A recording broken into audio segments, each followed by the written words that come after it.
The Hanoverians refers to the dynasty known as the House of Hanover. They are called that because they originated at Hanover in Germany, and after the death of Queen Anne, the Hanoverians were the nearest Protestants who could be found to ascend the throne of the United Kingdom. Technically, the last of the Hanoverians was actually Queen Victoria, but Queen Victoria is dealt with separately, that being the Victorians. The term Hanoverian refers to the 5 kings that preceded Queen Victoria. This started with George I and ended with William IV.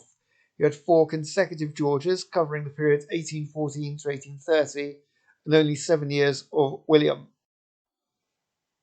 This period encompasses the period known as the French Revolutionary Wars and also the Napoleonic Wars. King George III was declared insane. Consequently, his son, the Prince of Wales, who later became George IV, was made the Prince Regent, which is why the latter part of this time is often known as the Regency as well. This also marks the beginning of the Industrial Revolution and modern science. It was in the 1830s that Charles Darwin made his voyage on the Beagle. Also in 1830, the Liverpool and Manchester Railway opened, the first intercity railway in the world. So the modern industrial world that existed essentially until the later 20th century starts in this period. Buckingham Palace also dates from this era.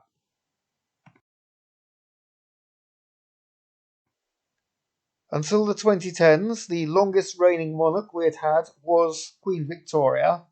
The last of the Hanoverians, she was only 18 years old when she ascended the throne in 1837 and didn't get married till 1840. Like a lot of women, for professional purposes, she retained her name.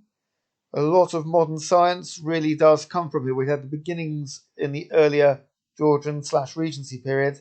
Now, modern science really does get going, including, of course, Darwin publishing The Origin of Species and the country being covered by the rail network.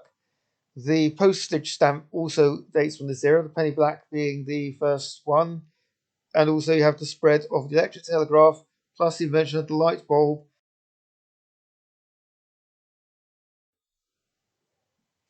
Queen Victoria died on the 22nd of January 1901.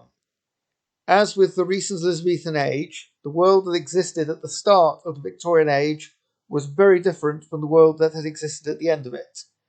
The first part of the 20th century, up to the First World War, was in fact referred to as the Edwardian era after King Edward VII, 1901 to 1910.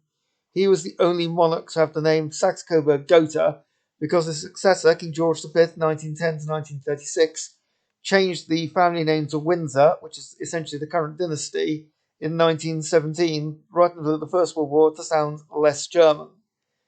The Victorian Society also includes Edwardian architecture, and outside the United Kingdom, Republic of Ireland, and the Commonwealth, the term Edwardian is not applied. This is considered to be a continuation of the Victorian age. Therefore, the first part of the 20th century proper could almost be taken from the First World War. Obviously, the Edwardian age had seen the development of aircraft and of wireless. This first half of the 20th century would see the development of television and development of wireless as a means of entertainment. The Art Deco architectural style, this image is Eltham Palace, sums up the era to me. You then had, of course, the Second World War, 1939 to 1945. We are, of course, at 1945, still in the first half of the 20th century, but for the purpose of the UK, we can extend it slightly into the second half of the 20th century for the simple reason that King George VI died on the 6th of February 1952.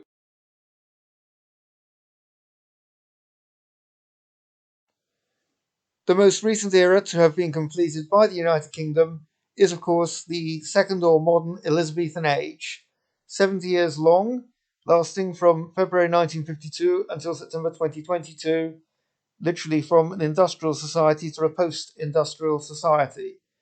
The pictures of the lying in state of King George VI is all black and white and grainy compared to the very colourful pictures of people filing past Queen Elizabeth II's coffin in 2022. At the start of Elizabeth II's reign, there was still rationing and austerity left over from the Second World War. Throughout much of her reign, there was still rebuilding going on. It may surprise people to realise that as late as the start of the Elizabethan age, you still had many people with earth closets at the ends of their gardens, certainly not necessarily inside toilets. Most people in the United Kingdom did not own one motor car per household, never mind 2 or more motor cars per household. Most people still didn't have landline telephones. Mobile telephones and the internet hadn't even been invented. You'd only just, in the preceding few years, had the world's first programmable computer being used at Bletchley Park by Alan Turing to break the codes. You also had wireless, meaning a completely different thing to what wireless means now. Essentially, what we see as being the modern world, and the very comfortable modern world, central heating, for example, being another thing that was still not commonplace in the early 1950s. So this completes my roundup of the historic periods in the United Kingdom.